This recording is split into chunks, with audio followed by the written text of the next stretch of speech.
guys, how's it going? Welcome back to another installment of Trig via the Internet. I'm your teacher and your host, Mrs. Finney.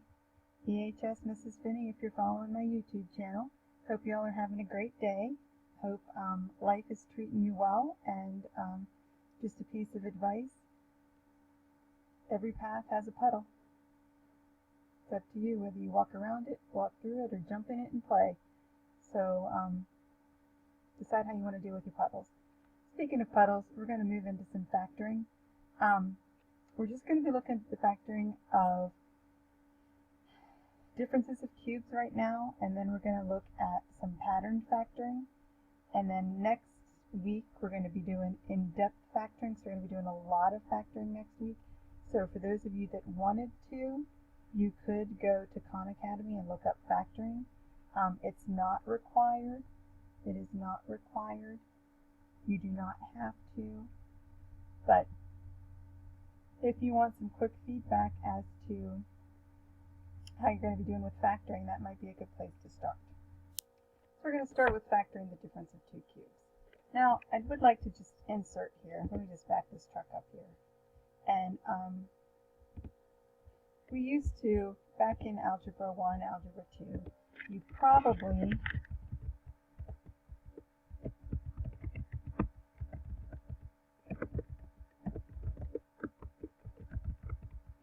did the factoring of the difference of two squares. And if you recall, when you factored the difference of two squares, it was a pattern factoring, much like we're going to be doing with the difference of two cubes. Difference of two squares would be if we had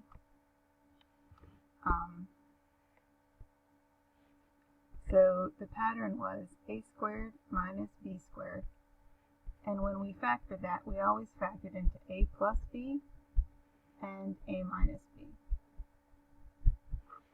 So what would happen is we would see something that looks like x to the second minus 81. We would say, okay, that's two terms, and since it's two terms, that means we're going to have a situation where it's either going to be a greatest common factor or it's going to be the difference of two squares. There is no greatest common factor because there's nothing that goes into both x squared and 81. So now we have to look, are these both perfect squares? Yes. X squared is really just x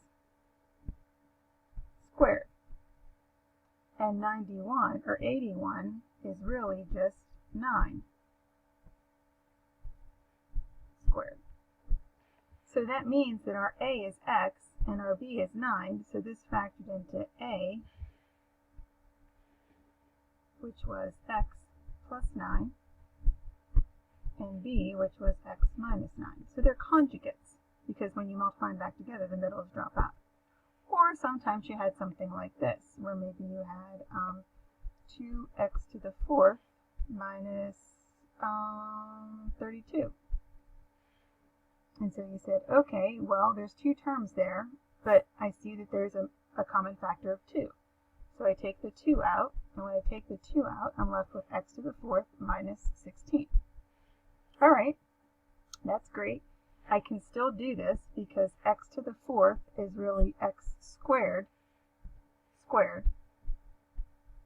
and 16 is really 4 squared. So that means that this inside is the difference of two squares. So I could write that as parentheses. We'd have our 2 parentheses x squared plus 4 and x squared minus 4. And then we look to see if we could factor further. And of course we can factor further because x squared minus 4 is the difference of two squares. So we would do that as x squared plus 4, and then we did x plus 2 and x minus 2. And that's probably where you left it in Algebra 1. But in Algebra 2, we learned how to factor the sum of two squares. So because it's a sum of two squares, we're going to have to use I. And so this factored into x plus 2i and x minus 2i. And then everything stayed the same. So we did that factoring the difference of two squares. Okay, and so that was a pattern that we followed. Now, just to be sure, let's take a second here and let's just do one more.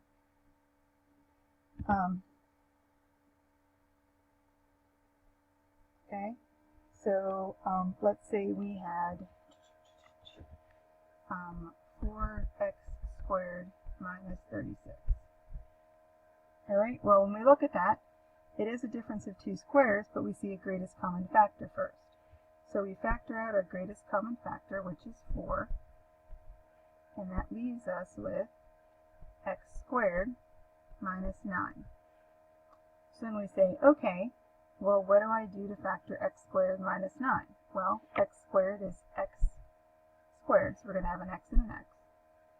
And 9 is 3 and 3. One's going to be plus, one's going to be minus. I like to put the plus first, because if we have to factor further, then we can do that. So there's that. And then, like I said, we talked about in Algebra 2, I believe, factoring the sum of two squares. And we have the sum of two squares. Now, I mentioned it briefly on that other slide, but if this had been 4x squared plus 36, we would still factor out the 4, but it would give us x squared plus 9. Okay, so plus 9, well, we're going to keep our 4. What do we square to get x squared? We square x. What do we square to get 9? 3. One's going to be plus, and one's going to be minus. And because it's plus, x squared plus 9, we need 3i and negative 3i. So that when it multiplies together, that's negative 9i squared. Bam. So if we had had x, or 4x squared plus 81. No common factor. We have 2x plus 9i and 2x minus 9i. And that's how we did those. That's how we factored over complex numbers. What we're looking at today is just a pattern factoring of difference of two cubes. And you can see the pattern here. Notice when it's minus x to the third minus y to the third, we have x minus y, and then everything's plus after it. So what we have to do is figure out what's being cubed. So what I like to do is I like to say, well, what do I cube to get x cubed? X. So I've got x cubed. Minus, what do I cube to get 125? 5. So now I'm just going to take these numbers and substitute them in for x and y. So I've got x minus 5, parentheses, x squared plus 5 times x plus 5 squared. And that's it.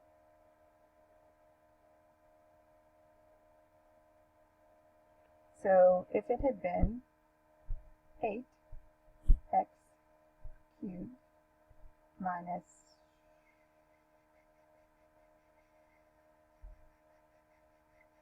27, okay, well, I would have written that as 2x to the third minus 3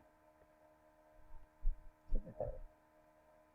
So I'd have had it 2x minus 3 times, what is 2x squared? Well, that's 4x squared.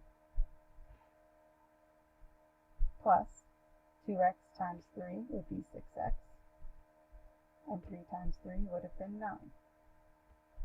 And if you multiply those back together, you're going to get the same thing. Now, you can also do the same thing when it's plus. Notice the difference.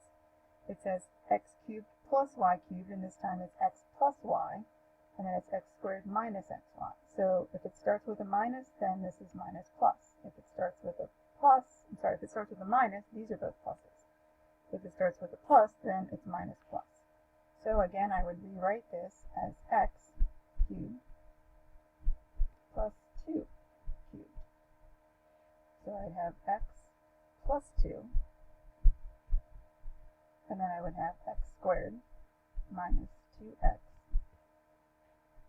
plus 4. So what if it's a little bit different? Alright, let's say we had 216 x cubed plus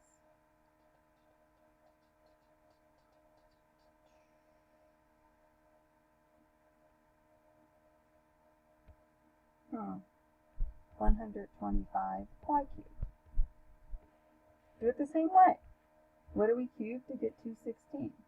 Well, I cubed 6. So that was 6x, and that's cubed, plus what did I cube to get 125? 5. And the y. So it's still going to be the same thing. We'll have 6x plus 5y. And then we'll have 36x squared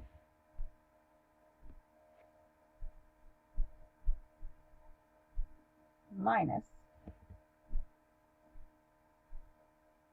30xy plus 25y squared. Notice that if it had a variable at the end, you didn't do it any differently. But what's really cool is that this pattern can be extended. So anytime you have the sum or difference of odd powers, you can do it this way.